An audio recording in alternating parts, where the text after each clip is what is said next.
Dance for me, Broxah, dance! Yes, we hate Caps. He's bad. His DMs mid. I had to have some back shots a few months ago, actually. Okay, Cubby, please I hope back that's to you, better now. please. Please. Hello everybody and welcome back to the jungle. I'm Jeannie, joined with Cubby, Medic, and Broxah, and once again we're going to be discussing everything LCS and LEC related, as well as the most viral tweet of this week. But let's start things off with the LEC. We're literally halfway point already through the regular split, which is going so fast, and Fnatic Medic is on top. Yeah, they're pretty fucking good. Oh shit, okay, yeah. It's go actually straight. crazy. Like, oh, because the thing with Fnatic always was, well, at least this year, has been they play well and then they just get a bit over-aggressive in the mid-game. They overstep, they don't clear out vision properly, and they get caught. And these games are so incredibly clean from them that I'm very surprised by the quality they're bringing out. Obviously, going to MSI had a huge help for them. Yeah. Also, Noah not playing like absolute garbage is helping them a lot as well. Because at MSI, he really struggled. Like I think he would say it himself as well, right? When he was playing against AD carries and supports that he saw as like better than him, I think he gets stage fright. I think he gets nervous, right? And then here in the LEC, even against Rahel and Luon, who going into the week I would have looked at as our best bot lane duo in the league, he performed exceptionally. He got out to a lead. He had CS advantages. It was the first time he played against a non-Senna. So before then, I thought all of his numbers were a little bit inflated. Like he had, I think coming into week 3, he had 106 CSD at 14. And it's like, cool, that's a really good stat, but you've only played against Sennas. Can you do it against someone that's actually like able to fight you in lane? Overall, they're very impressed by Fnatic. The last time we saw a team go undefeated in a regular season was 2015. It was also, I think, the only time we've seen it happen, and it was Fnatic. Yep. It was the Huni, Rainover, Febiven, Reckless, Yellow Star roster, if I remember correctly. And Fnatic, I believe, won that season as well. Maybe, for the first time in 6 years, Fnatic are going to be able to pick up an LEC title. No. I mean, it's only the remember, small title as well, though. It's only the baby one. Now it's only 9 one. games regular season. Back then it was 18. Yep. That's a minor but important detail. It's like the small print that doesn't actually matter. Yeah. But I also kind of like want to bring this back to the tweet that we talked about at the start of the split, where Sam was like, oh yeah, we're going to make changes. So it doesn't look like they've made changes to the roster, obviously, because they have the same roster, but something behind the scenes, Broxah, is just clicked for them. That's what it feels like. Yeah, I think it's hard to say what exactly is going on and what makes them look so different, but I think usually an international tournament makes or breaks a team. We've already seen 2 different variants of that in the West. There's the Fnatic and the Team Liquid that both look very, very good right now compared to what we saw from them during the regular split in spring. And there's the FlyQuest that completely collapsed and crumbled and even made a roster change and benched the poor mid lane after the tournament. But I really love to see what Fnatic has done, because we've always known that they've been this really strong team individually, but they just had really poor synergy and they would just make so many silly, poor mistakes that you wouldn't expect from an organization of that caliber. But now it feels like everything is really coming together, and while MSI didn't go the way they wanted it to, it feels like it was a wake-up call more than anything, and you can see they've been coming in really well prepared. Yeah, I appreciate the Noah shout out. I feel like that's the one that sticks out just because he was the weakest at MSI. But I really think that Oscar benefited from MSI. Like, he had a pretty decent tournament. I think coming out of that, a lot of people were looking at him as one of the weak points of Fnatic going in. I feel like he's really benefited from that. I think his play has been a lot stronger in lane, which I would say is his weakest portion. And then also, I don't see him getting lost, which would happen just from time to time sporadically, whether that's in side lanes or fights. I think he's been quite solid for these guys. And for me, actually, one of the big reasons why I think Fnatic's done a better job of being more consistent at transitioning the leads that they're able to get into wins. I definitely agree with that. I think you started to see signs of it at MSI. It was the Camille games. Was it Camille into Cassante matchup against 369? Yeah. Where he was actually able to start winning out the lane. Like, very impressive from Oscar. I think going into MSI, I would have definitely seen him as one of their weaker players. But I do want to go back to the point that Ginny raised, because about Sam Matthews' tweet, right? Like, at the time, I was quite adamant that I thought it was a bad tweet and it didn't really accomplish much. But giving credit where it's due, whatever has happened behind the scenes, at Fnatic, it does seem to be working. So if I'm willing to, flame Sam Matthews when he does something wrong, I think I also have to, bite the bullet a little bit and say, hey, things have changed at Fnatic. He's obviously done a good job in whatever change it is, whether it's from him or whether it's from the coaching staff. So all credit to Sam Matthews and Fnatic for the change. I don't think Noah's ever coming back to social media. That's got to be it, yeah, right? I think it's wise. He's Just avoid it. As long as they're winning, he cannot tweet. It's got to be it. That's the change they made. There was also one of the Fnatic videos where you could really see how honest they were with each other after the tournament. Like I saw Razork just, I don't want to say flaming, I would say making his opinion clear and just putting all the issues they had in the tournament to light.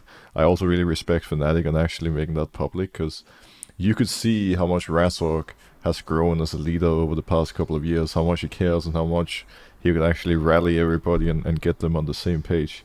And I think generally that's what it's all about, like just having somebody who can be that leader figure that everybody can take a step behind and kind of, just bring all the puzzle pieces together. And I think before the issue was that you could see visibly that Razork was often getting advantages and he played really well, but at some point in mid and late game he would just get really tilted and lose his mind and they would lose, because you could see he felt like everything was on him. If he didn't make a play they would lose, which was true, but now anyone can step up and make a difference, and it's not all the Razork show anymore. And I think also from a player point of view, like if you go into a match knowing that even if you have a bad game you can just take a step back and let somebody else carry, that helps level up everybody's play so much. I think that then also, we're talking about Fnatic and how well they've done and how it looks like MSI has genuinely helped them level up. And even when they're talking to them in the interviews, they're like, yeah, we went to MSI, we got absolutely fucking curb stomped, and that's okay. We learned a lot of things, and we found out that we were playing fast and loose, and we're looking to tighten that gameplay, which is exactly what they've done. But then you have the other side of the coin, what we're looking at when it's G2. Yes, they are now 2-2, if I remember this correctly. Didn't watch the 3-2, I think. 3-2. Right? There we go. They got 2 wins under their belt this week, which I think is an important thing to shout out. But then it brings the question: are they back? Because it's always been, G2, it's a one-team league, it's the LEC, G2 this, G2 that. But now it feels like, is that still the same narrative? If anything, I feel a little bit more excited to watch the LEC. Well, I think the problem is that G2 got a 2-0 week, but they got it against Giant X and Rogue, who are, technically they always lose to Rogue, so yeah, true, they haven't beaten Rogue this year, Matt. Yeah, you gotta really? you gotta. Yeah, they've only played them twice and they lost both times. So it's. Well, they beat 2. He's like, shit.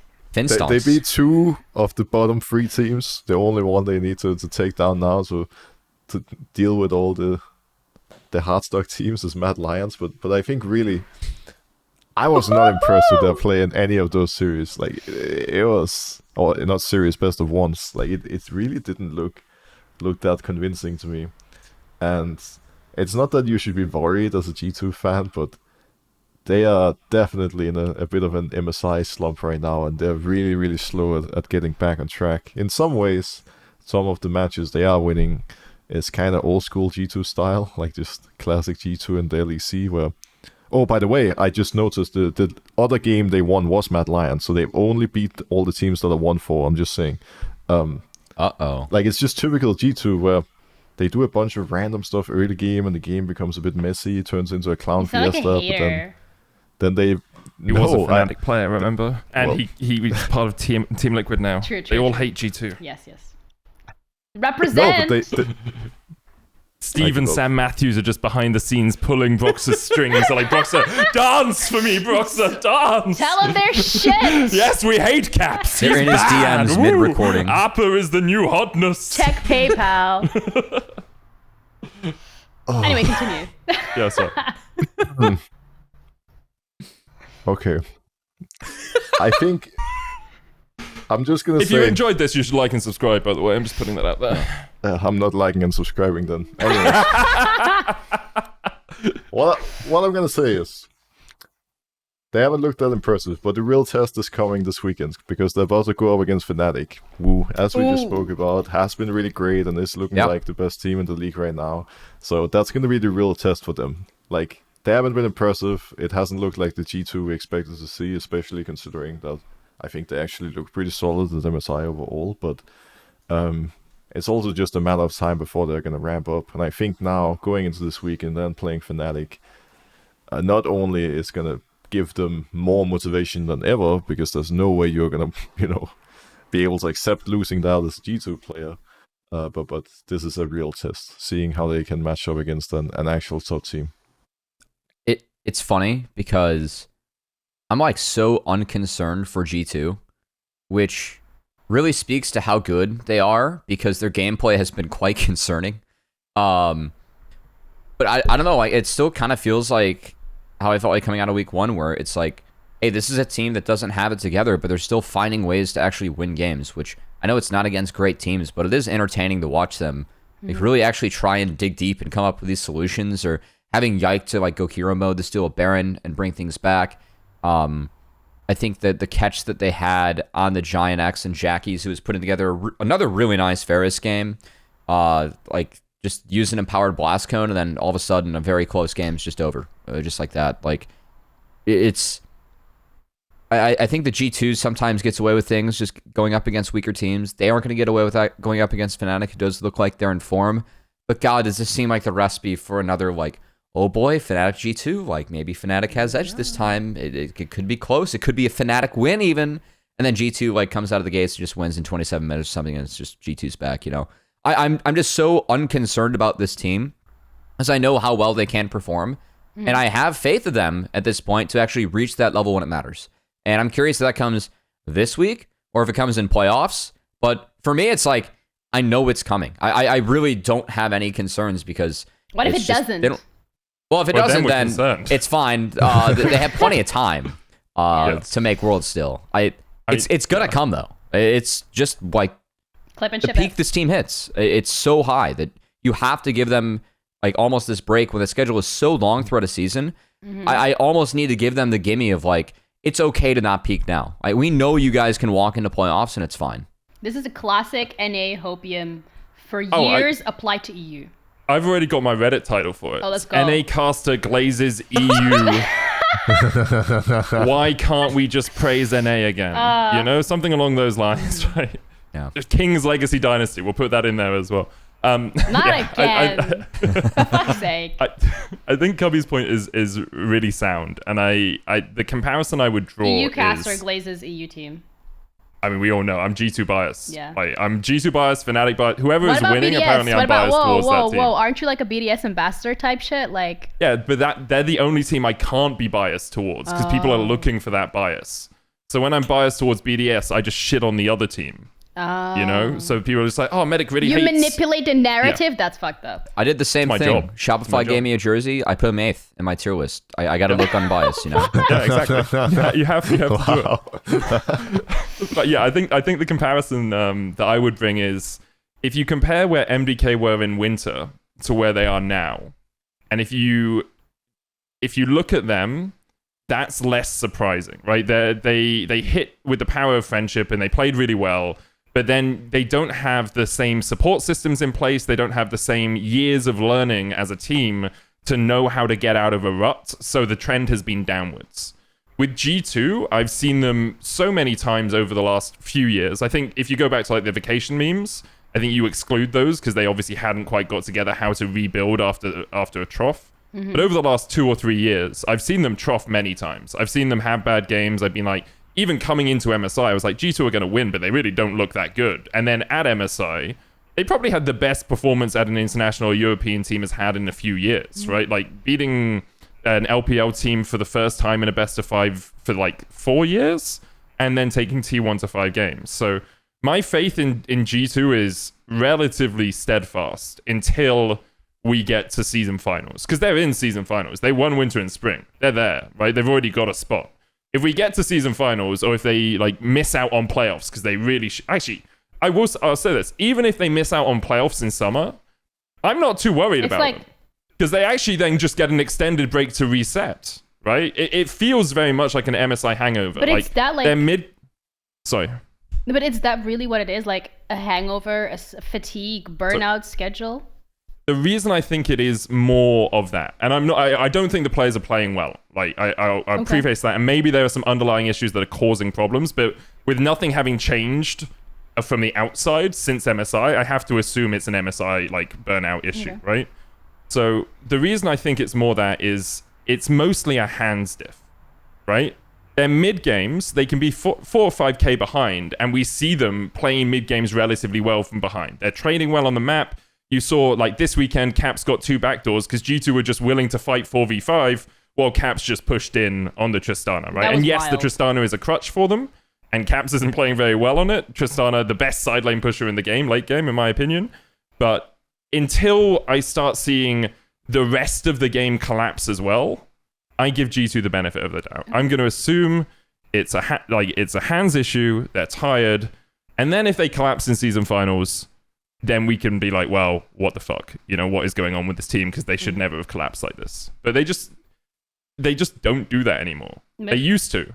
And now they have so many good systems C9 in place. I don't know where that came from. It's just in my head. It just goes. Jesus, they have so many good systems in place to like rectify these issues, and I trust Isma, who's like their performance coach, and I trust them, their coaching staff and their management to find ways to help the players alleviate some of that burnout and alleviate some of the stress of the grind. Yeah, no, I think, as you mentioned it yourself, like nothing really has changed with the roster of G2. They've had a phenomenal year so far. Who knows? Maybe Mickey punched someone. I saw him wearing a wrist support. Maybe he broke his arm. No, maybe he did a full fist fight with psoas. Broxah. Broxah's back on his ship again. Broxah! Not again. Sam Matthews there, like, if you right hook him now, left hook him now. Uh-oh. Broxah seems to be punching people left, right, and center. That is not okay. Like, we need to get HR involved. It's not cool, man. But a team that has had changes, though, and I want to go back to this because you particularly mentioned the season finals here, Medic, is SK. And we could be seeing SK in season finals. I don't remember the last time we've seen that. So from my time of starting to watch League up until like today, like I have never seen a successful iteration of an SK roster.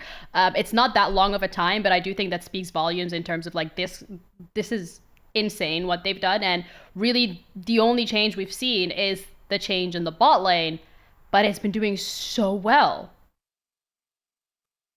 Yeah, they're really good. Raul and Luon look really fucking solid, right? Like, I think I had a couple of question marks around Luon because he seemed to be part of a very strong, greater than the sum of their parts team. Like, they just gelled really well. I think it was on Nongshim Academy or Nongshim Challengers. I can't remember the naming convention of LCK second division teams. Some of them are academies and some of them are challengers. And so I was worried that he wouldn't have as much impact. But it seems that he and Rahel are gluing really well. We did an interview with them and they're like, yeah, we just treat each other like friends already. And it's really easy.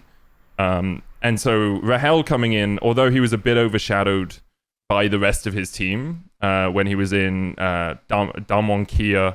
Is it DK plus challenges? Yes. DK plus challenges, I guess? Yeah. Or DK challenges? Anyway. That's a long name. Like, I'm glad I never have to cast that league. It was like 1907 Fenerbahce, the good old days. Yeah. Oh, quick aside, okay? Because I've never said this publicly, but the whole 1907 Fenerbahce debacle, like people, I think it was 2017 Worlds or 2019 Worlds. It was one of the two. There's a team called 1907 Fenerbahce. They've been set up by a fan club of the Turkish football team. However, they didn't have naming rights to just be called Fenerbahce because they weren't an official fan club. So when people got mad at us for saying 1907 Fenerbahce over and over again, I promise you, I didn't want to say 1907 Fenerbahce over and over again. But we had no way of like shortening it. We weren't allowed to they didn't even have like a tag FNB or something. We weren't allowed to call them FNB. We weren't allowed to call them Fenerbahce. So every cast in the middle of a fight, and 1907 Fenerbahce, I've got another kill. 1907 Fenerbahce, doing such a good job. It was very painful. That's literally your job. Stop complaining. I mean, yeah, but sometimes when people complain about the casters, I think they don't realize there are things in place that mean we have to do things in a certain way. Yeah, sometimes. And it's why people like co-streamers a bit more sometimes as well, I think, because they don't have the same restrictions. which is nice. Yeah, I mean, I feel like people complain about casters all the time. Oh, 100%. This is like the reason I don't have a Reddit account, because I'm scared. I have one. It's Ginny. And I just reply to people commenting about you. It's like, what you say about me? Meet me outside. You never say that to me at LAN. No, actually, I would say that. Yeah, you would. I know.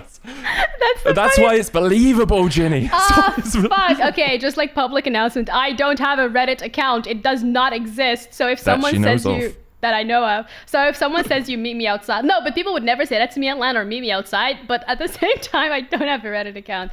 Jesus fucking Christ, man, this is out of hand. I could report you for that. It's identity theft, to be fair. No, because I'm not pretending to be you. I just have your name as my username. He's doing you a favor. Reddit also has been tearing the LEC. What a great segue. Reddit has been tearing the LEC to shreds in general as well. Obviously, I don't have an account, but I see screenshots. People send me links, and they're complaining about the quality of games, which... Okay, they're complaining about the league itself. They're complaining about the casters. I understand, Medic particularly. They're complaining about everything, and I don't really know how to address this, like from a talent that's on it every now and then, and from a talent who does have, you have like those personal relationships with everyone who works there and everyone who is there. But so I'm gonna throw it to you first, Medic, because I feel like you're a veteran in public speaking. You've been PR trained. You know what to say most of the time. I haven't been PR trained. I think when I joined Riot in 2018, I think I had a one-day meeting, which is basically, hey, don't leak NDA information and don't say anything really shit about the company because you can be fired for that. And it's like, yep, most companies have that deal as well. Yeah, LEC. It's tough. I'm gonna like this is.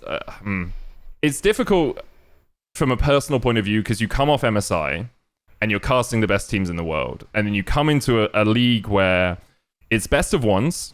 It's only 9 games. Yeah. We're only knocking out 2 teams at the end of that game, and we've done it 2 times already this year. So the developing interesting storylines or interesting segments or finding a new way to tell the same story is quite tricky in those situations, right? I think there is a lot of viewer fatigue and even caster fatigue, right? Like I've tried to make it like my mantra going into games that someone cares about this game. Like there is a fan out there that I should try and do a good job for.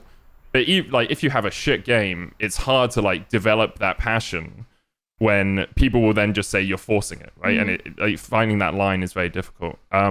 Alongside that, obviously, like there've been layoffs, right? And I don't want to harp on about it, but when you lose, I think it was like 30 odd staff. I don't have the exact numbers. This is like, it was like almost half. I think it was like 27 or something staff in total, right? Yeah. You're always going to have these big changes, and then you have to remember as well. You have people plugging the holes of people that were left, because as much as someone can say, "Oh, that job title looks redundant," or that job title looks like we have it covered, like in the end, someone has to fill that hole. Mm-hmm. So we're kind of in a position where we're trying really hard to put on a great product, but we have less staff and we don't have the same obvious structure of, oh, you go to this person for this thing, this person for this thing, you can do all of these things, right?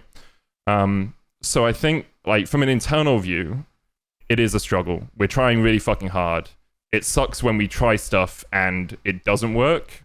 And then what really sucks is when people are like, oh, this is why I stopped watching, or this is this thing. Because like any talent on the show, even like producers and such on the show, we have very little impact on the resources we get, and we're just trying to do the best job we can with it, right?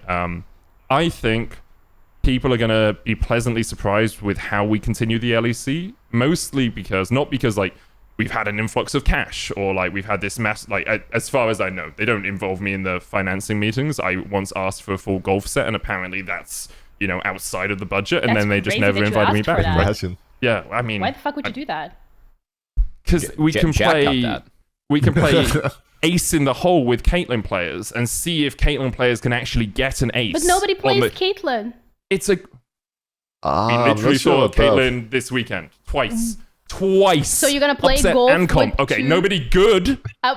No, jokes. I think upset and tape. comp are very good players. Cut the They're just tape. at the bottom of the standings at the moment. Okay. Okay, that's where that joke was. Please calm and cool. Reddit, fans, please counsel him. Standing with Medic Vedius. hates the French. Standing with Vedius in solidarity. Medicates everyone. Yeah. But yeah, I think being in the meetings, I see a very deliberate push in a certain direction, and I trust the people pushing us in that direction to know what's up, right? So we're all bought in, we're trying really hard. Mm-hmm. Obviously, the LEC is going to feel painful because we're not doing the big, like, crown, reckless with my heart, dance with me. Like, we don't have these big signature pieces that is really what put the LEC on the map. And so not having those means we have to focus more in-game and on smaller bits. But when the in-game isn't great, people... I do have a slight qualm. So I've been talking for ages here. I'm just going to keep going until you tell me to shut up, okay? Sorry. I have a slight qualm because people will see our 5 games in a day and like 3 of them will be bad. Yeah. Because like a team tries something new or someone just gets ahead in the early game and they'll be like, LEC quality is really fucking poor at the moment.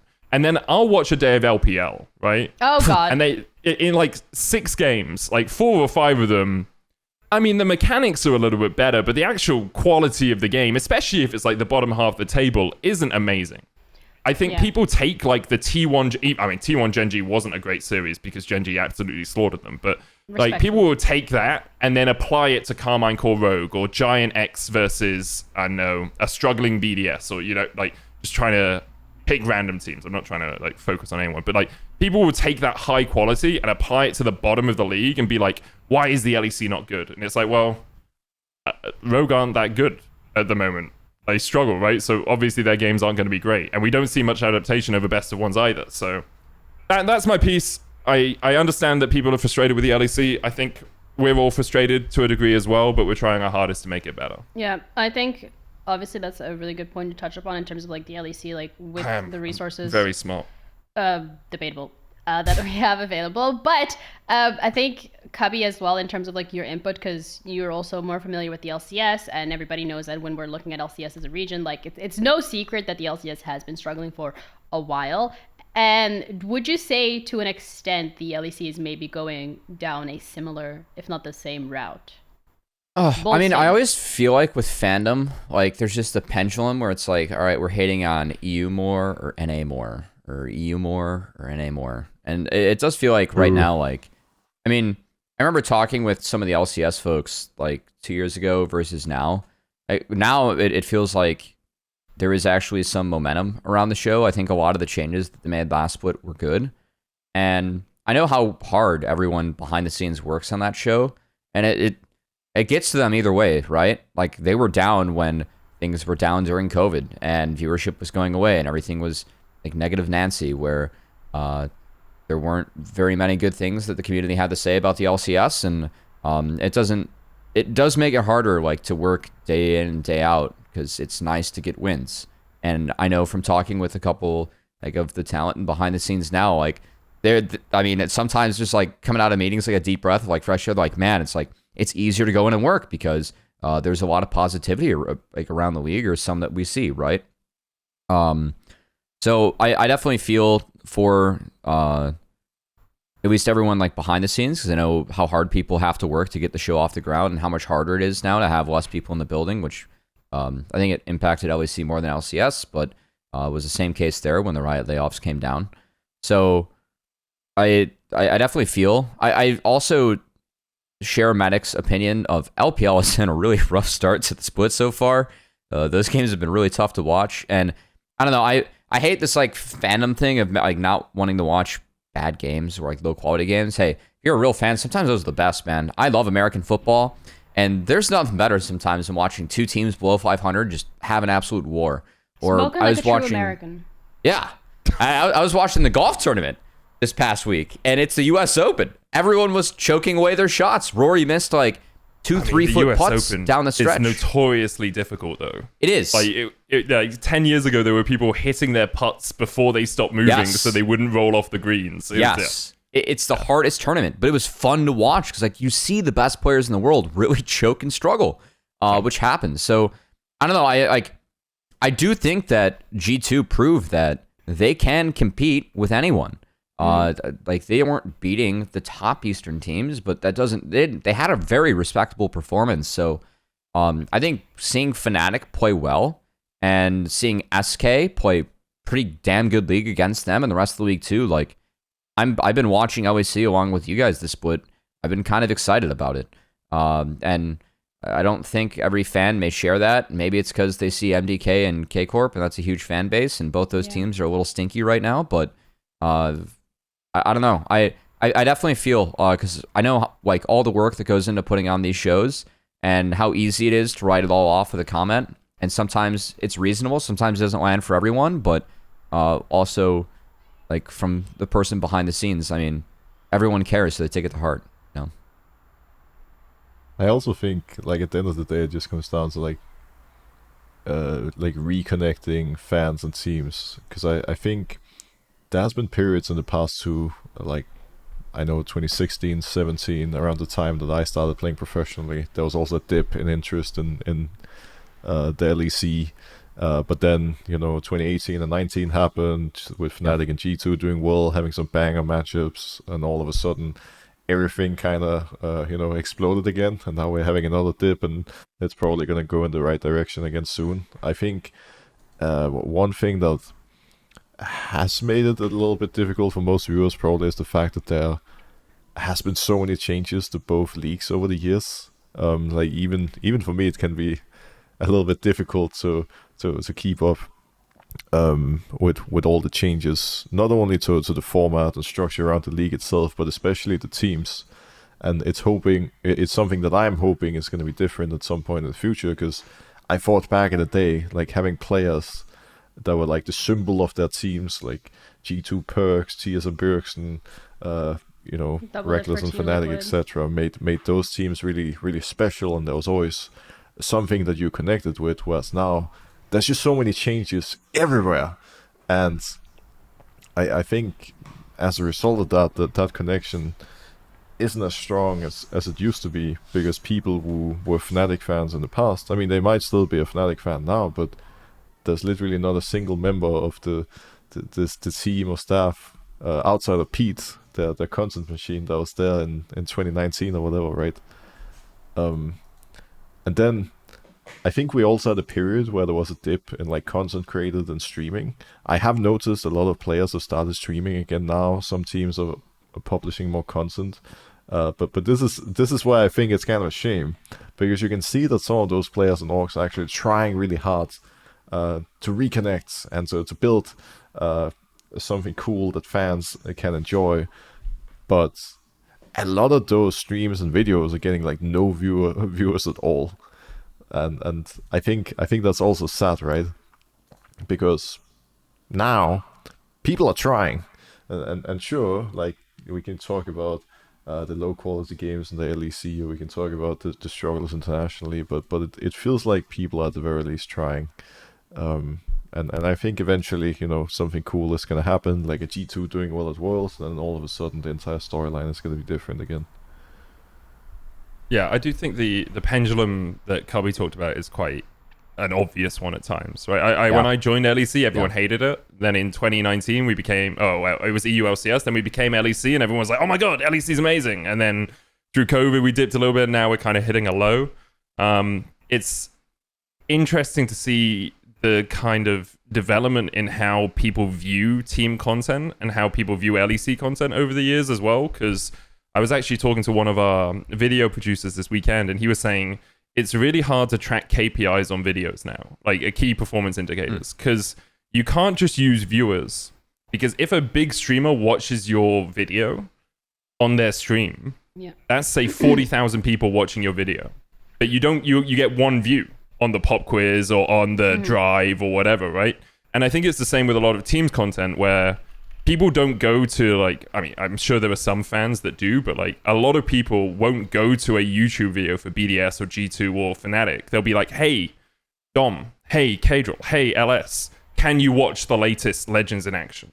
Or can you watch the latest BDS video, right? So for those teams, if you ever try and compare with like peak numbers. You know, when TSM Legends, like you get like a few 100K viewers on it a week. It was like huge.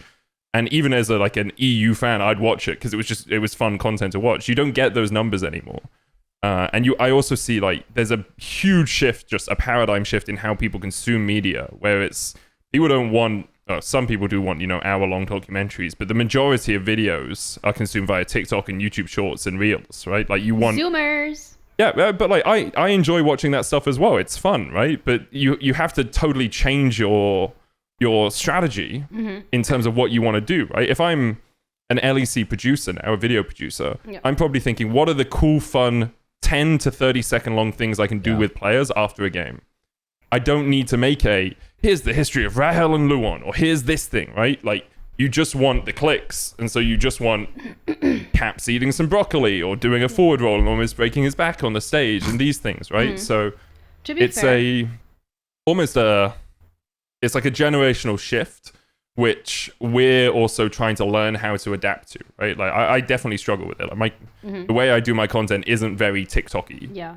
But I like the from Ginny. She's like, I would never watch your stuff. No, I'm not saying that. What the You take fuck? 5 minutes to get to a point. What the fuck? Yeah, like, shut up, get going. Like, no. But yeah. I totally understand it when it comes to like the Zoomer like approach of social media, and I think like we're talking about it from like an LEC and LCS perspective or whatnot, but it's also something that the traditional media and that companies in general are seeing. When it comes to like Zoomers, they've kind of like breaking that barrier of like where marketing converts into sales or views converts into sales or whatever that is. So even if someone sees something on TikTok, that doesn't mean from the LEC, it doesn't mean that they're gonna go watch the LEC because just they've seen it on TikTok. But on the other hand, I think looking at the content landscape in general, TikTok does really well in terms of like the short, funny, interactive things with your players, and the least amount of effort you put into it, the better the TikTok more scuffed does, it is, the more right? people love that shit. But there is also a fatigue in terms of having this really short form content where people now also really love podcasts. It's why everybody and their grandma is starting a podcast. It's why we're here, because people are so tired. People just want something that they can put on and go do their shit and call it a day.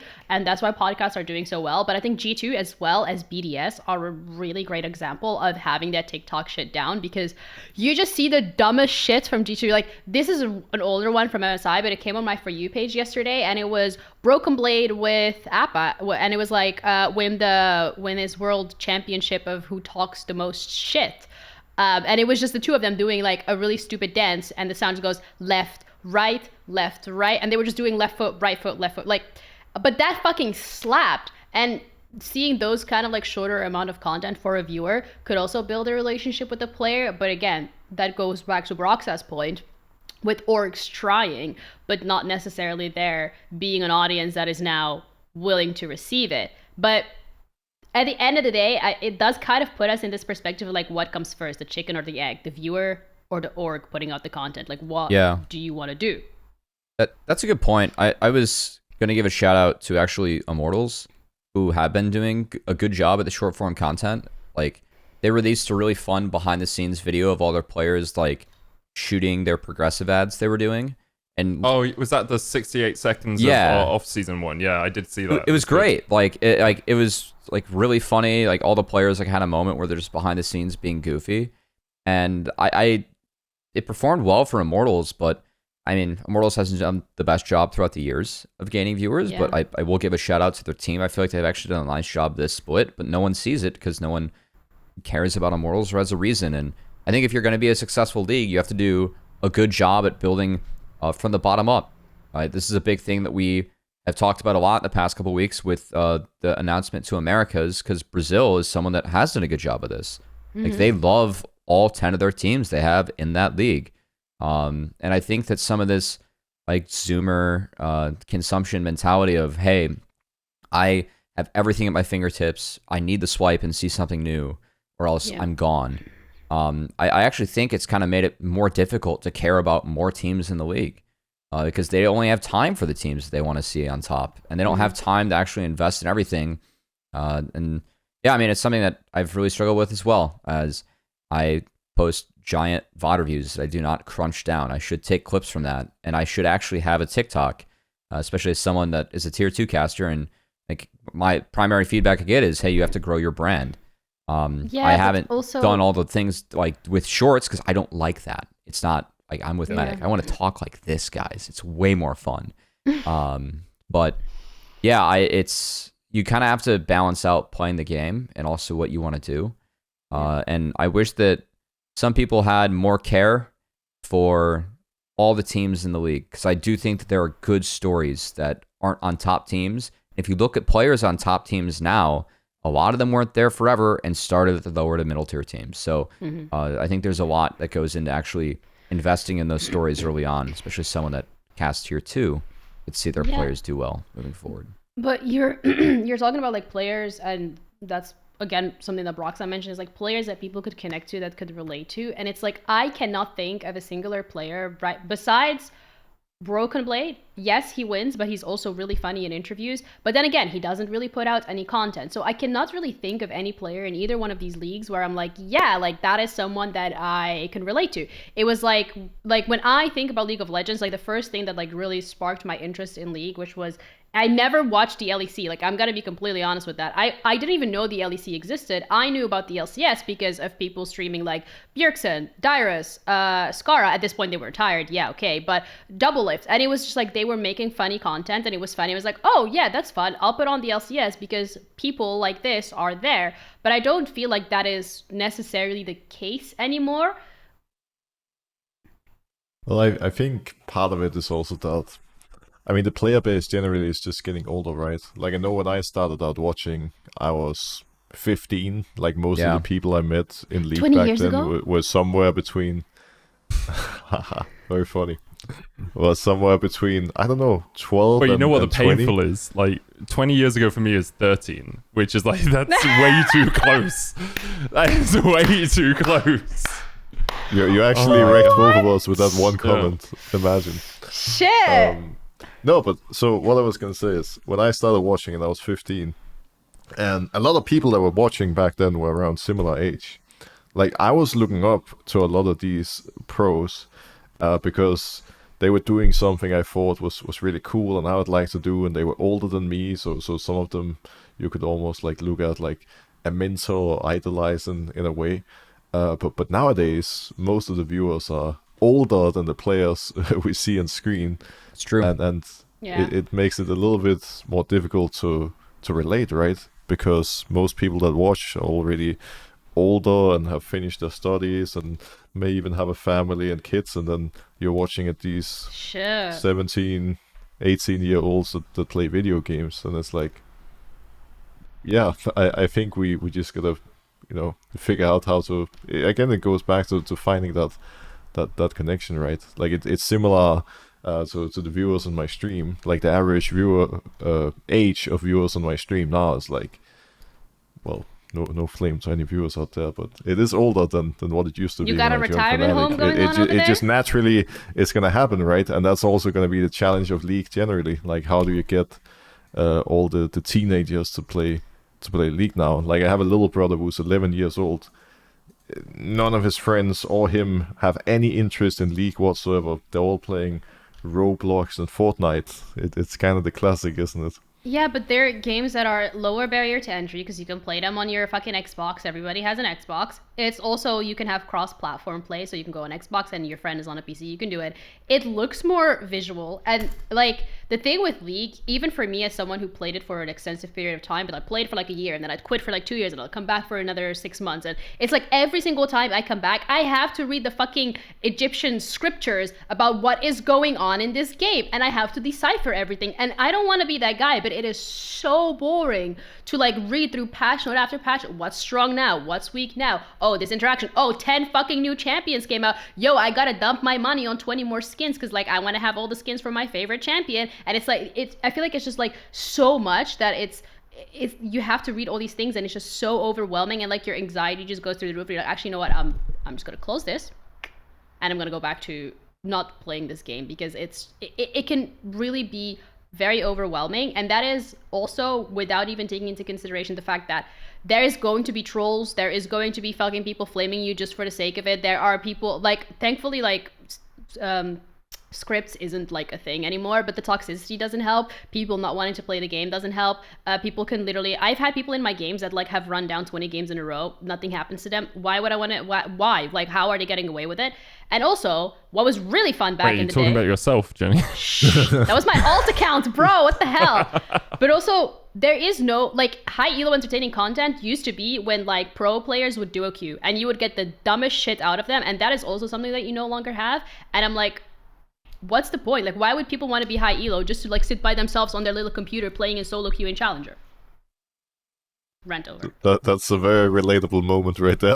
Not for me, but it's like, that's the content that I used to love to watch. I see pro players go in duo queue and they're saying the most obscure, obscene shit out of their mouth. And I'm like, ha, that's funny. And that's the content that we no longer get, because I tune into Broxah's stream and he's like, well, we need to win this game. And you're trying to be really positive, but everybody's trolling you. And like, you don't even have anyone in the Discord call that can, like, you know, help you. And like, I feel sorry for you. Yeah, high elo is a very isolating experience. I think the addition of duo queue and master evens that out a little bit to try and create more content around that. I do think that because teams are much more strict on like scrim schedules and like when you have to be in like the gym and when you eat and like diet and all of these things, we do see less people streaming than we used to. Yeah. It's not that strict, by the way. There's no way. I mean, I'm not saying it's that strict. I'm just saying like that. I think like you obviously have better viewpoint than I do on this, Broxah. But compared to where it was in the past, I feel teams have much more structure now. And especially when we were on an LEC, we were on a 3-day week. It's like, when are you going to stream? Like Jankos and Niski would get a stream in maybe after the shows on like the Sundays, and then maybe one on Monday. But then you still have scrims, and then you can stream for like 3 or 4 hours after the scrims in the evening. Yeah. I actually don't think the structure is that different than it used to. Okay. I think in a lot of ways. Like, I think By the way, guys, this is why. coming from the man who has played 20 games in one day and has also lost 16 games in one day. This is like the little fine print. God damn, Ginny. But what? That's nothing to do with this, Ginny. He Why are thinks you playing flaming 20 our man games in here? one day is Put okay. that out there, didn't you? God I think damn. it's fine if you're a streamer. He's talking about pros. Yeah. Like, if you're gonna flame him about the fact that the Danish government had to recall Korean noodles from all of the shelves because they were too spicy for Danish people. Oh, God. They were too spicy Wait, for this Danish happened? people. Jesus. Yeah, it actually happened in Denmark this last week. It was really funny. Nah, that's don't- not even legal. I mean, Danish people cannot eat spicy food, and apparently our government realizes that and tries to protect us. No, this entire thing is so trolled, but anyways. That's so funny. Jesus, Yeah, okay. it's really good. Anyway, continue. It's a thing. So, I think part of the problem now is that the structure and schedule and everything has barely changed since, I don't know, 2017 and 18. So, I think that's one of the issues that the LCS and LEC have been having, that it seems like LPL especially, but also LCK have continuously leveled up and have found out how to consistently create successful teams and how you set up players for success and how you build these amazing rookies and turn them into superstars. Whereas in Europe, it's more or less the same way that it's always been, as far as I know. Like you wake up in the morning, you might have a bit of time to go gym or solo queue, but otherwise you go to the office, you have a team meeting for like an hour, you have lunch together, and then you play your set of scrims. Some teams would have a short break for dinner and then do an evening block, others don't. And then there's some expected solo queue hours.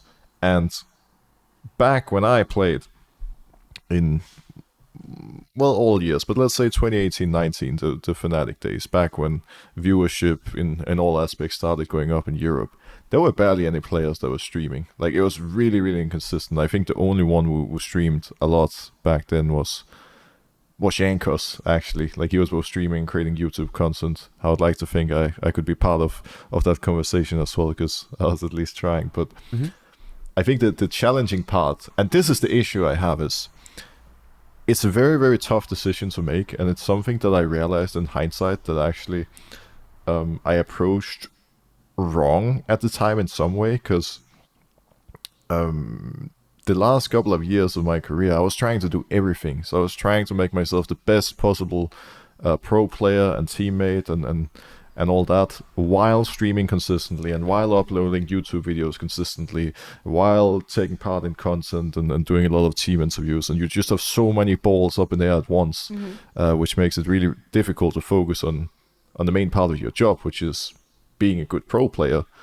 And I think the past years, a lot of teams and players are just removing the streaming part because it's exhausting. Like, it is really difficult to be in the office and have scrims and be around your team for like 7-8 hours and then sit and stream 3 or 4 hours in the evening. What I would often do was I would stream on my days off. So I have a day off. Well, I'm going to spend it playing League of Legends for 10 hours, but that's also kind of mental when you think about it, because then you have no life. So I think it's just difficult to manage and find time for it. But some players do it consistently. Like, I see people like Yankos still streaming a lot, or Niski is streaming a lot. I see Vicio Karzi's also streaming showing a lot. up pretty frequently. Yep. Kazi. So it is possible, but it's just about work-life balance. Like, how much are you willing to sacrifice, and how much does building your brand actually mean to you? And I think teams mostly have also accepted that a lot of players just do absolutely nothing to build their brand nowadays, hoping that it will mean they actually get the results. And that's the issue. There's been huge slagging in streaming and content creation on YouTube. Like, barely any pro players have actual YouTube channels nowadays, but they're still not winning. So it's like, what are you sacrificing all this for if you're not doing well internationally or within your respective leagues anyways, right?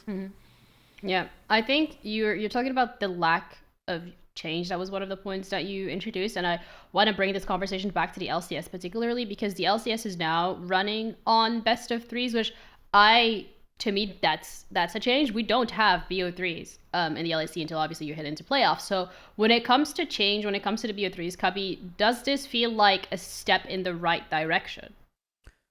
I mean, for me, I'm a diehard fan. I can tell. I kind of have to be, you know. I'm gonna watch the league no matter what. I would prefer to watch the league in best of threes.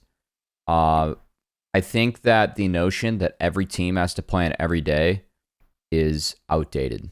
And I think that best of series, whether it's best of threes or shout out to best of twos, still think the most fair way to play regular season. I think that, like, that is where league has evolved.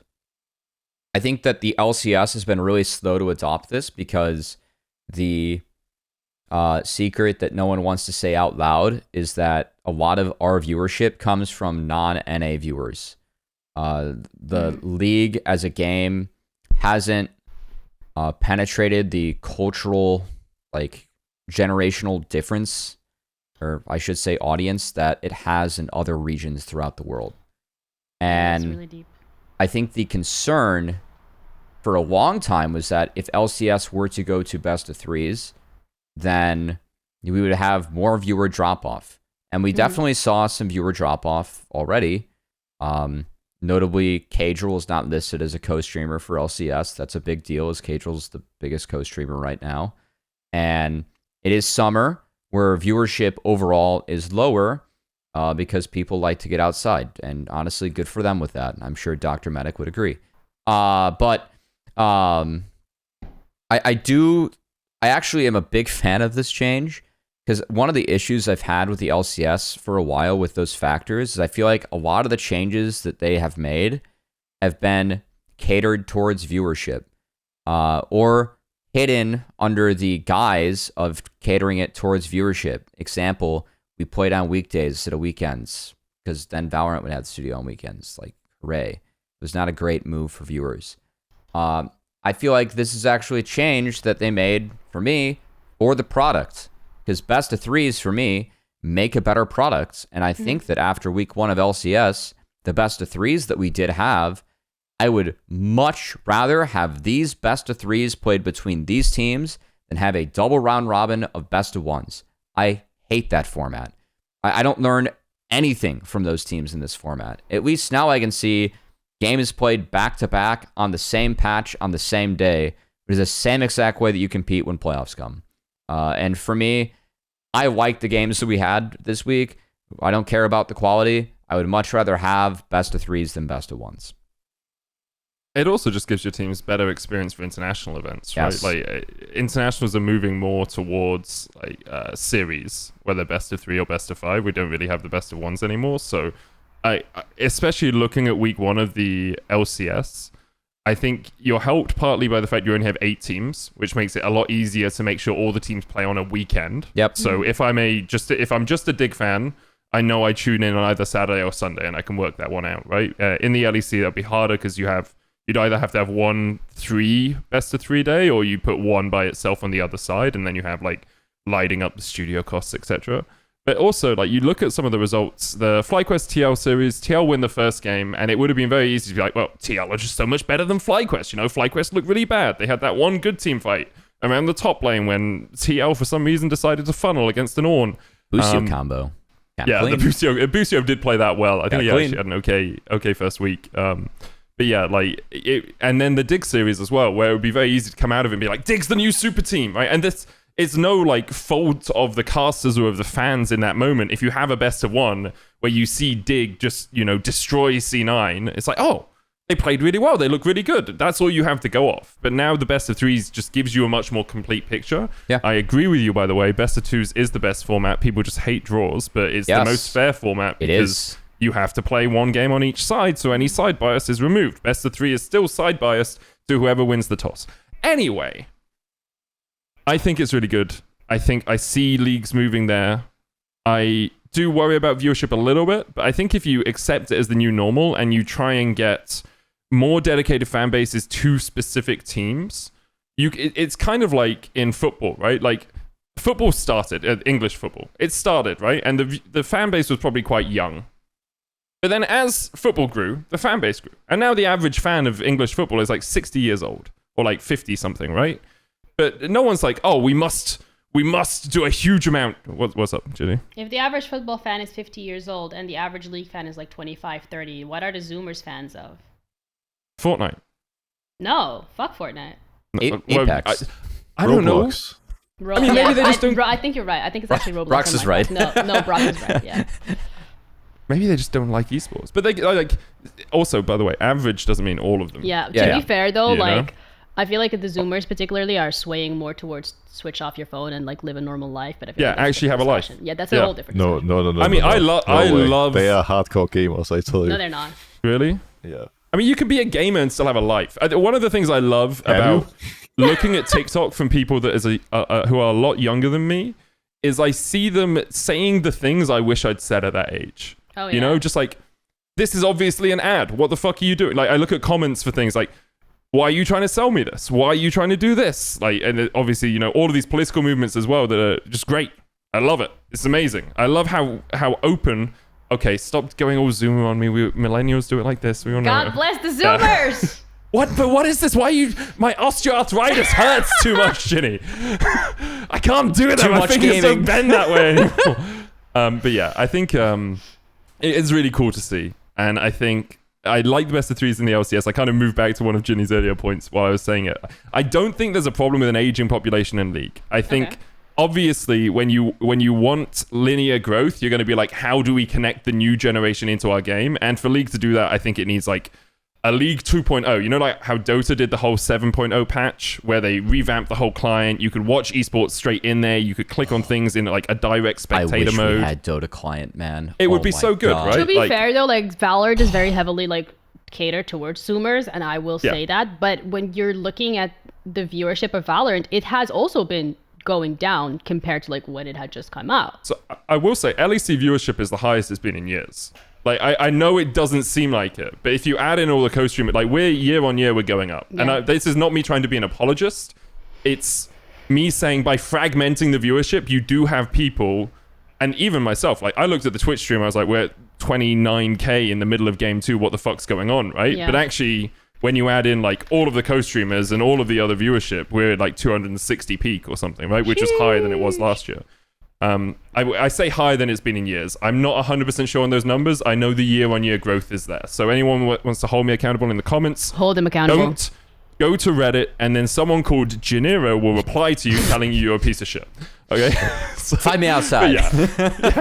Go and tell you Catch me outside. How about that? Now, I want to go back to that LCS discussion, because you're talking about BO3s in the LCS and how, like, it gives you a more wholesome picture, well, more rounded picture of how the teams are performing. Particularly Dignitas, actually. I like that point.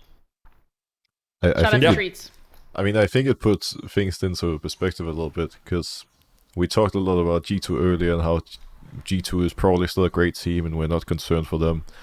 But that's because they're playing best of ones. Like, if they had showed this level of consistency and if they were struggling to this extent after 5 best of 3s, then we would be shaking a little bit. Because, You wouldn't, because you like Liquid and Fnatic. But we would. Maybe. Possibly. No, but I think an example could be the Team Liquid series. Speaking of Liquid, thank you, Genie. Game 3 was a whole different beast than the 2 previous games. Yeah.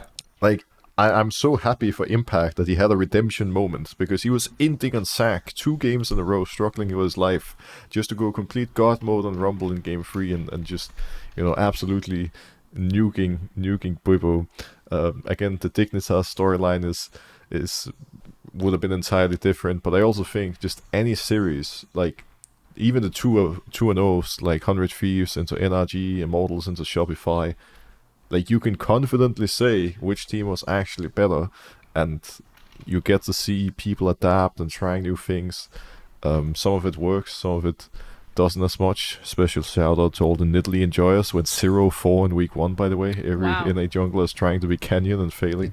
But these drafts for Nid are so bad, man. Are we going to see Nidalee and LEC? If we see Nidalee and LEC, I certainly hope that they've studied Canyon a little bit better than they have over in NA. Let me make that clear. But EU does have a better education system than NA, so we'll be fine. Until college. Wow. That came out of like left field. I will say also, like, universities in Europe are very good.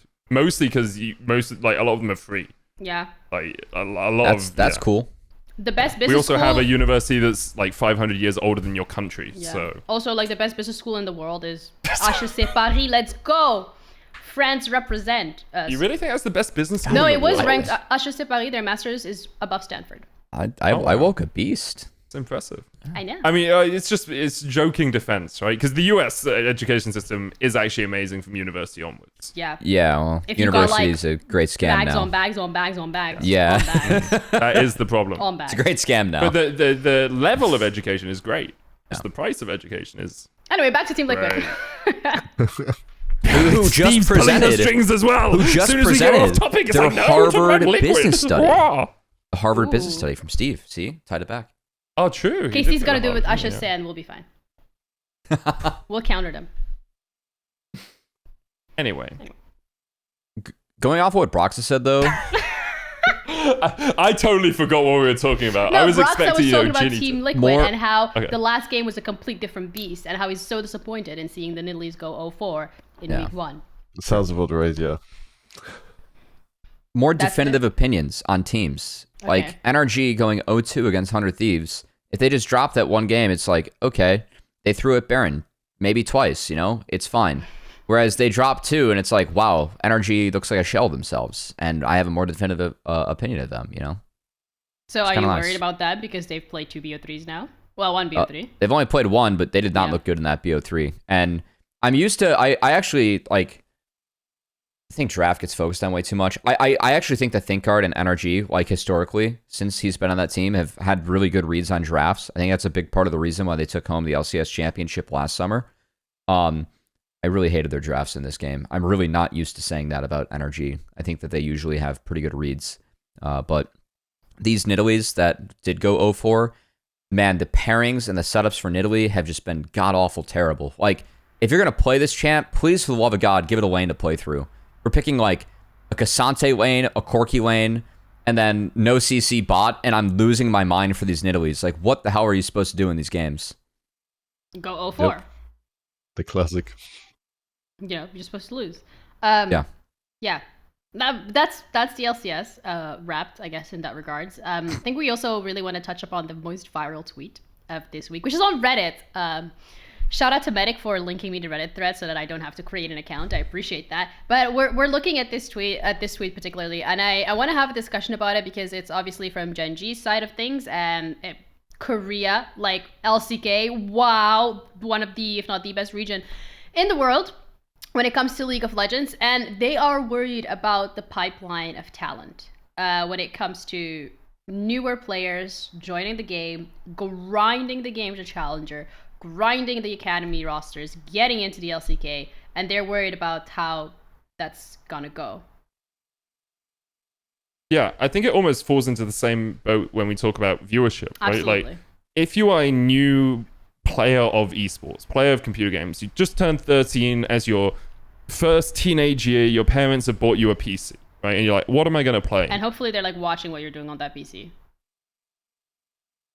Parental control. You're big up on the nanny state today, aren't you? You're like, parental control. You know, you have to watch what your kids do. They can't have any freedom. No, freedom is fine. I'm gonna say this, my parents had parental control on our computer, and I have heard stories of my friends who are my age who didn't have any, and the videos that they have seen are traumatizing. I've never seen that shit, you know? Like, I will say, like, Live Leak in the bad old days of the internet was a dark place. That was a dark place. I was very sheltered, but I'm grateful for it because I'm kind of normal. Yeah. I just downloaded Pokemon emulators. Oh, sorry, Nintendo, I never did that. Please don't distract us. But yeah, I think if you're a new gamer, saying the word gamer feels really weird, by the way. You ever, like, just gamer? What are you? Just like, I know I'm a gamer. It feels like it's like saying you're an influencer. It feels odd to me. Content creator. Yeah, well, sure. Anyway, if you're a new gamer, I don't think League is your go-to. I think most people around like the 13 to 18-year-old age group probably see League as an old game now. Yeah. In a similar way to like how you'd see StarCraft 2 or how you'd see like CS:GO Source, right? Or CS Source, sorry, not CS:GO Source. And so when you look at it, it's like, I could get into this MOBA that has a bad tutorial. The bots are improving. It's a bit easier to like understand game mechanics from the bots now. They are so good that sometimes they're in my ranked games. Wow. Again, you're calling yourself out here, Ginny. You're not ranked very high, Ginny. She's like Emerald? Yeah, I have like a 70% win rate, okay? It's above 50%. I play like 20 games. I'm coming for Broxah. I was You're not top familiar half of with this. community. I was not familiar with your game, Ginny. If I'm ever in Broxah's game, I will run him down. Unintentionally, that's against the summoner's code. You got a long way to go for that, but the grind's there. 70% is good.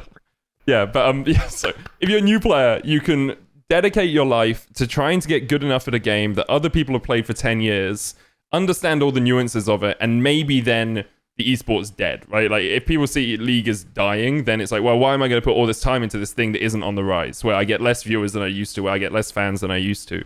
Or I can learn a new game, or I can just, not get into esports. People, as you say, they're playing Roblox, you're playing Fortnite, I'm sure there are other games that kids play these days. I play Hades, so I don't... Animal Crossing, yeah, big game at the moment. Definitely not 4 years old, and everyone thinks about it. But yeah, I think unless you deliberately develop the pipeline, it's always going to be a struggle. I think Europe has done it relatively well with the ERLs, but you need to find a way to connect it to the younger audiences. Mm-hmm. And for me, I think that really comes from a revamp of League.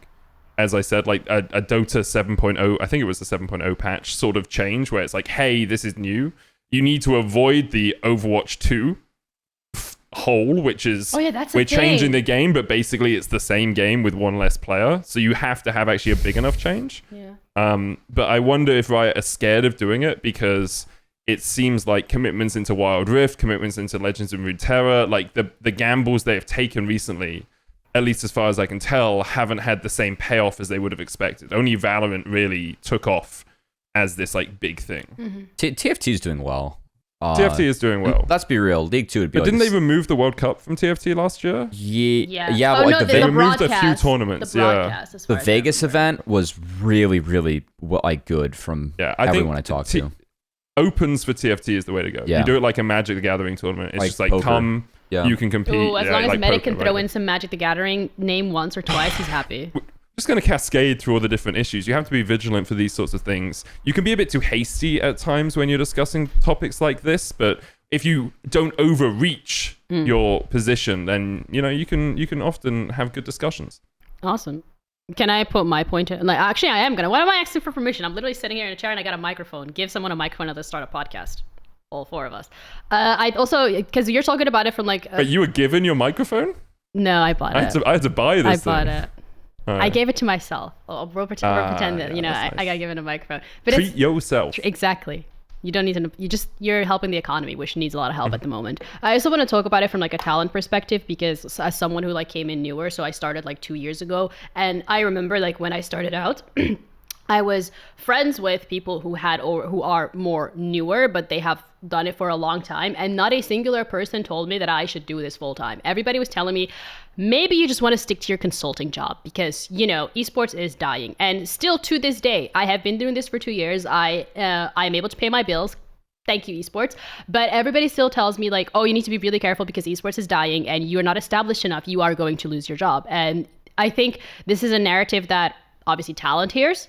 And it's also a narrative that a lot of newer people hear when they come in and they're like, oh, like I want to be part of the esports scene. And they're like, well, actually, like it's a passion industry. People are going to take advantage of the fact that you're passionate about it. You're going to have to work like 70-hour weeks. You're not going to get paid for all of them, though. But you might even not get paid at all because a lot of the time people just like don't pay you. So that doesn't help in terms of encouraging people to be part of the ecosystem, whether that's as a player or as a player manager or as people doing socials. All these people that have great, valuable skills are going to be like, yeah, you know what? I'm literally outie because yes, I love this, but I also want to be able to live.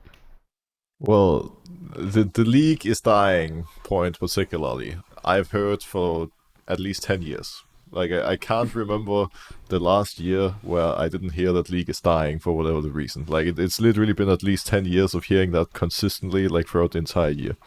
I even remember when I was in high school, 8 years ago, like, there were a lot of gamers in my class, and there was a divide between the league players, including myself, of course, and all the players that played everything that wasn't league. Because we were like a group of people that were like hardcore League, and then there were the people that played Call of Duty and Battlefield and whatever random stuff that I wasn't particularly Whoa, interested you call in. their games random? That's rude. No, but the things that people say negatively about League now were their reasons for refusing to try our game. Like, League is dying, it's a toxic community, whatever, like all these things. But I also think the reasons that people start playing League now are also really skewed.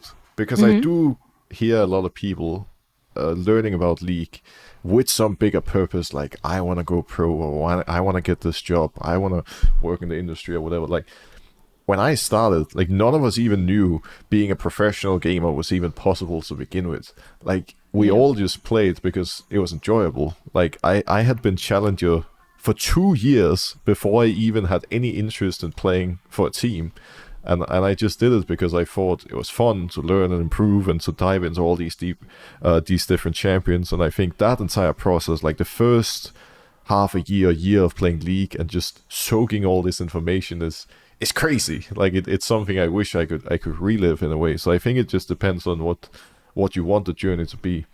Because sure, if your goal is to complete the game, so to speak, like reach Master, Grandmaster, Challenger, and then quit and move on with your life, honestly, I'm not even sure why you played the game to begin with. I think you just have to figure out what challenges within the game you find fun and enjoyable. Try to, play it with friends if possible. To Wait, how do you make friends if you're grinding League?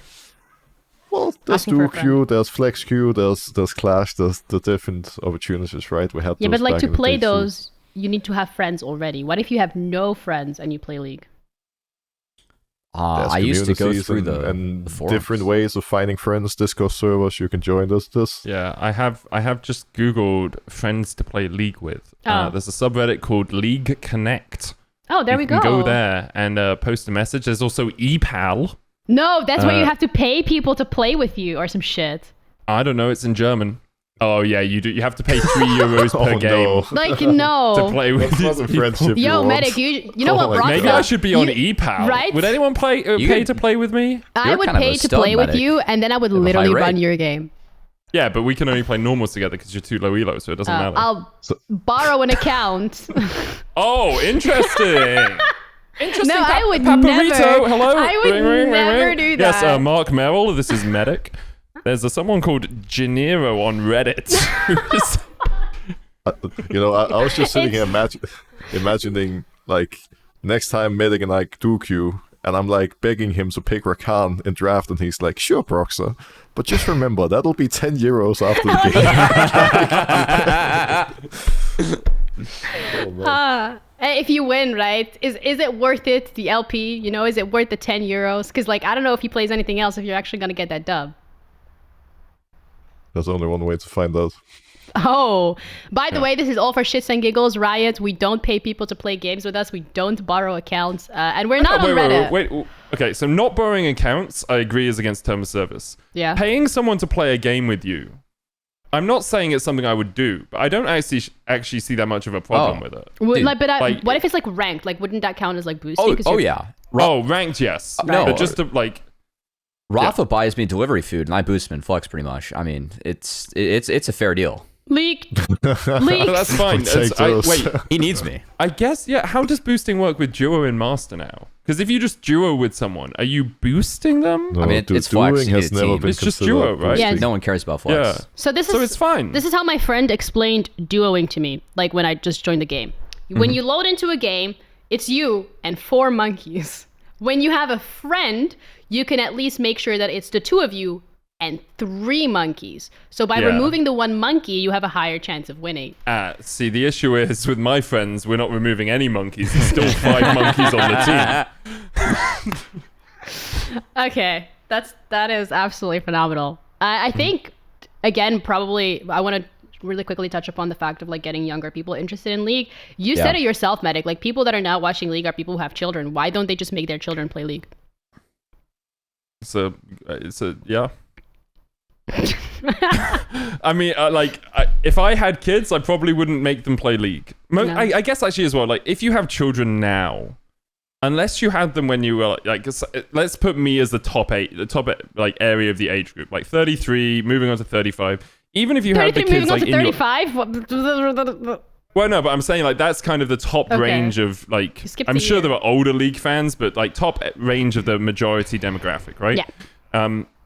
Even if you had the kids when you were 20, I wouldn't want to introduce my children to League until they were at least like 15 or 16. Is it because of the toxicity? It's because of the community. Also, like, it's a very stressful game, and I'm a very competitive person, and I don't think I would have been able to not pass that on to my children because I'm deeply damaged. And so I think I would have convinced them they have to be successful in everything as well, you know? Wow. I think it depends on a few factors. Like, for me, after I had played on Fnatic for like 2 years, my dad was heavily considering installing League and trying out the game. Because we used to play World of Warcraft together when I was younger. Like, that was one of our ways of connecting. But what's it like having a dad? I couldn't imagine my dad's experiencing and enduring playing with the human beings that I witness in my games. Like, he would actually lose faith in humanity. Whereas if it was my brother, for example, I think it's different, right? When you grow up with the internet and games, like, he's already seen a lot of shit in Fortnite, you know. He's used to it already. It's just going to be another day on the job. But yeah, I don't know. Yeah, I get that. At least there's no voice chat, so they're not going to tell women to go back in the kitchen like they do in Valorant. I think in Valorant particularly, like, that is such a big fucking problem. It's the reason why I don't play that game. It's like, I can't do it. My anger issues cannot deal with that. You're gonna. I get that. Gamers are like, it sucks that you have to go through that, right? Yeah. That's really shitty. I've seen like some really scary posts on like Twitter about what women get told in some of these games over voice chat, and I'm like, I don't want to like submit myself to those kind of like, that's like basically like disgusting. And in League, nobody would guess that I'm a woman because of my in-game name, so we got that going on. Isn't your in-game name his Dilf? No. Her Dilf. No. It's one of the two. Absolutely not. What? No, I know it because I Broxah, do you know screenshotted your account so I could put it up on your Reddit page. Right? I was like on Reddit e-pals for gaming God. together. Gonna receive some €3 really and you can do it questionable with Ginny. DMs. Shut up. Wait, I will confirm my name if Broxah says it, because he has been refusing to say it. No, you already said this in one previous episode. I refuse exactly. to say it. Say my in-game name and I'll confirm why it. do you have that name? Why are you not What's my name? banned for having that Banned? username? By the I way, would with report it? you if Filth. I found you in my game. Jamada's in-game name is Dr. Backshots. Like, That is. What does your that name is a have to funny do one. with Jamada? Like, Well, they I do. know, but it's just when you put a vaccination into someone's back, right? Like, or a steroid injection. There's lots of doctors that do yeah, that. absolutely. I had to have some back shots a few months ago, actually, because I had a lot of back pain. Okay, Cubby, please I hope back that's to you, better now. please, Cubby. It is. It feels a lot better. Thank you, Cubby. I mean, Steroid I don't injections know if I aren't wanted. My next point was going to be about my solution to the growth of the league, which Yes. I don't know if I want to talk about. Please do share your solution. Let's go. So the Arnold tweet, yeah. This is one where, I mean, I have a lot of different perspectives on this one as someone that, casts tier 2 now, but also when I was a college student, I co-founded the varsity esports program out here, which would be the 9th in the nation and the first at a D1 school. My solution to helping this game grow has always been in America to put this game in high schools. I think that the biggest advantage that you have over in Korea is the PC bongs. Yeah. It is a cheap experience and a social experience. People can go after school with their friends, go play for next to nothing. Whereas here in America, it costs maybe like $1,200 to purchase a PC and all the equipment you need at home to actually play the game. That's a really, really, really high cost threshold. And that's on the low end as well. Yes, for a lot of families and people. Not to mention, it's an isolating experience. Growing up, I played COD because I could play COD with my friends, and we could sit in the same living room and enjoy it. And I quit Modern Warfare 3 when I started playing League. I had a 1.76 KD, too. I was a decent gamer. We started playing League then. That was a bad And time. I started playing because it was social. I could play with my cousin. I think that, like, I talked to some people that run the esports side of, like, high school sports associations, and some think that, like, tomorrow, based on the technology that schools have, that, like, 20% of schools in their state is what I heard from one person in a wealthier state, but they feel like 20% of schools could support it if they had a teacher just willing to observe. And it's going to be as easy as just, like, hey, get kids together and play bot games or play ARAMs and just see if they have fun or have other games that they can do. Is nuts. And I've definitely seen, like, you got to grow as, like, a group, like, especially early on. Like, having friends to play with is so important because the barrier to entry in this game is so intimidating that people will not play this game compared to others. Now, this is from the more casual aspect, just getting the player base to grow. There's also the competitive aspect. I remember when Jojo Pyun was 16 and just swapped from Fortnite to League, that some people were telling me this is going to be the last great player we have come from the NA ladder, based on, like, just what other games that were popular and where the population was going. And to be fair, the next great prospect to come out was Sniper, who had family ties. Now, I think Masu is someone where one thing I will push back on that has been commonly talked about in this thread, someone came up with this magical number of 10 years to go pro. Masu is in his 5th split competing at any level now. He was playing the game with friends beforehand, but he picked it up in, like, Season 8.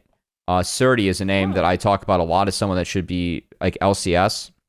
I was sharing him VODs of Marin because he's a Fiora player back in Season 5, and he's like, wow, I've never seen, like, gameplay like this. This champion is so disgusting back then. Like, he just didn't know because he didn't know about the esport and didn't play the game until, like, Season 6, Season 7. It doesn't take 10 years to go pro. It takes you, like, 2 years to get competitive if you're gifted, and you might need to be that gifted to actually make it. I think that another struggle we have is what, like, Medic was talking about with youth sports and football. You can play football growing up. Like, I'm sure Broxah, like you played on a soccer or football team growing up. I gotta say football because it's mostly. Why are you picking on European Broxah podcast. for? I mean, like there are a lot of players here. Like there's a soccer club that plays out here in LA, and a lot of these guys are good players. Like they played growing up. Like Vulcan's a really good soccer player. Like you play these sports growing up, and part of the sports culture is that you may not play for the rest of your life, but you might still be a fan of the sport itself. Then when you have kids, they might do the same thing because it's good to have team sport experiences. Yeah. Riot did not encourage this nearly far enough to actually have League be a cultural ingrained experience. They saw it happen naturally in Korea with the culture they have, which already was very accepting of esports. They did not take the necessary steps to make this a cultural phenomenon in other regions. And I think that that was a very big missed opportunity because when League was selling out arenas in 2013, 2014, 2015, there was a real opportunity and conversation to be ambitious about this. But now it's a CFO, a former CFO that's CEO of Riot and operating the company like he's a CFO, cutting a lot and making sure everything's profitable. And there's no room for that ambitional, like cultural phenomenon growth that I think this game could have really seen if they hit the iron when it was hot in the first few years. And what it may take for it to actually happen again is an introduction like League 2, where they kind of revamp, simplify the game for young kids, and try and get another generation that wants to play this game and compete. Yeah, I do think it's interesting because Riot did do a lot of big bets. Like when League was successful, Yes. they invested in a lot of things, but it wasn't League of Legends making a lot of big bets, although they did, Bird's Nest Arena, there were like big things happening. It was Riot Games making a lot of big bets. And I think it's the difference between a sport that is globally owned with like a governing body and a producer that makes a game, right? Because the producer is thinking about the producer's welfare. And for them, it's like, well, we have this one really successful game. Let's try and make 10 really successful games. And that makes sense from a business standpoint. I'm not saying Riot made the wrong decision, although I think we all have things where we'd say we would have liked this or we would have liked that, right? But a lot of their big bets didn't pay off, right? Like the Riot Forge games didn't sell the way they wanted them to sell. There's been multiple talks about like different media platforms for League of Legends that hasn't gone through. There was a like huge investment into Valorant. Legends of Runeterra didn't do that well. TFT there was like quite a big investment into as well, and that's even though it's a good esport, I don't think it's bringing in the money the way they would have wanted it to. So we kind of step back from those investments now, and League is kind of feeling the pinch to a degree where it's like actually still very successful if you look at it from a numbers point of view, and it's still probably the most watched esport in the world. I think like Mobile Legends, Bang Bang, and such, depending on where you get numbers from, but like. You feel that pinch because of failed options or failed opportunities in other places. And it can feel hard as a viewer and as a talent in the system, a caster in the system, when you see you're trying to do everything right and you're kind of hurting from the losses from somewhere else. It is very... I think I just generally agree with you, Cubby. I wonder if as our generation has children, whether there'll be like a revitalization of League, because I'll be like, if I do ever have kids, I don't think I will, I'll probably say, hey, here was this game I was a caster of, I'm still a caster of, let's play it together, let's see how things go, Yeah. You Well, already have 2 kids, you have 2 cats. I do have 2 cats, it's true.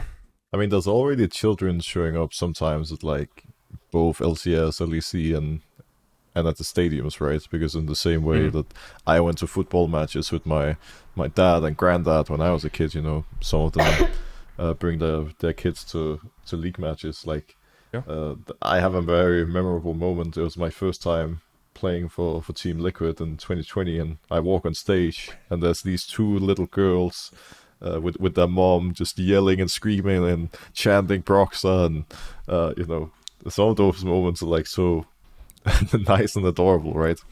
And I don't know, it's hard to say what the future is gonna bring us, right? But I mean, I wouldn't be surprised if I take my little brother or a future child to some kind of esports event, because I also think for them, like, I know when I went to like sports matches when I was younger, like, sure, like experiencing the game itself is one thing, but it's more so about the atmosphere and that entire feel that you get that is very hard to compare with anything else.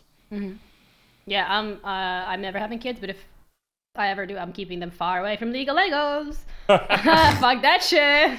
No. Actually, that's what we need. We need a League of Legos. League of Legos. That's how you get the children in, right? They Ooh. love playing with Duplo Yeah, and Lego. Fortnite Lego did so Yeah, well. it does so well. Oh my You just- god.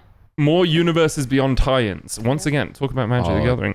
Doctor Who in League of Legends. Sonic the Hedgehog as Rammus. I hope League doesn't do that, man. I mean, please honestly- no, Yeah. please no. Please, yes. no. What the fuck? Okay, you guys are just old. No, the Anyway. IP being pure of this game is actually really smart from Riot, and I think the thing that will actually keep League and like all of its entities alive. Yeah. Hopefully, one day. I guess we're gonna. I mean, Brox is right. We don't actually know what the future will bring. Maybe like something happens and like League blows up again. I think like Siege is like a really good example of this, where Siege was literally on a decline, and then one streamer, Jinxie, started streaming it, and this guy is absolutely fucking cuckoo. But he like the player base just did boom. But again, so true. the player base has reached the highest number it ever has, and has it lost half the player base in a month? Yes, but is that due to the game being shit? I mean, they Mayhaps. also introduced a subscription service for like yeah. stuff, Yeah, right? I didn't Yeah. like that. Yeah, I love the- Siege as a game. It's my casual game I play with my friends back home. It's a blast. Aww. Yeah. I like Siege as a game. It's my second game that I work. It's the first game that I ever started working. I love it as a game, but I think is again like that's a whole different conversation in terms of not capitalizing off of it. But there is always something that can happen that can make the game go, reach another level of attractiveness. But I think that's just something that we have to either wait for, but also at the end of the day, maybe this can be created artificially. Yeah. But thank you, gentlemen, for being very insightful, I guess, to an extent today. I do appreciate it. You've been You too, smarter than Ginny. usual. Thank you. Don't Oh take my away God. from yourself. Yeah. Yeah. Thank you. Yeah. To an extent. To an extent. Yeah, Broxah just had to fucking throw the flame in there, Like, Oh, can't you've end learned You it on a a- lot. just said that about us. Can't What do end you it on a want? You good did. note You now, did say can it you? about No, us. I didn't. He gets that one. He gets that No. one. Yeah. That's the only thing he gets, though. It's fine. Don't worry about it. And interest in his games. But anyway, Elo thank you check. guys. Thank you very much. Thank you guys so much for tuning in for today. Don't forget to like and subscribe and leave down any comments or questions that you have. We will be reading them on the next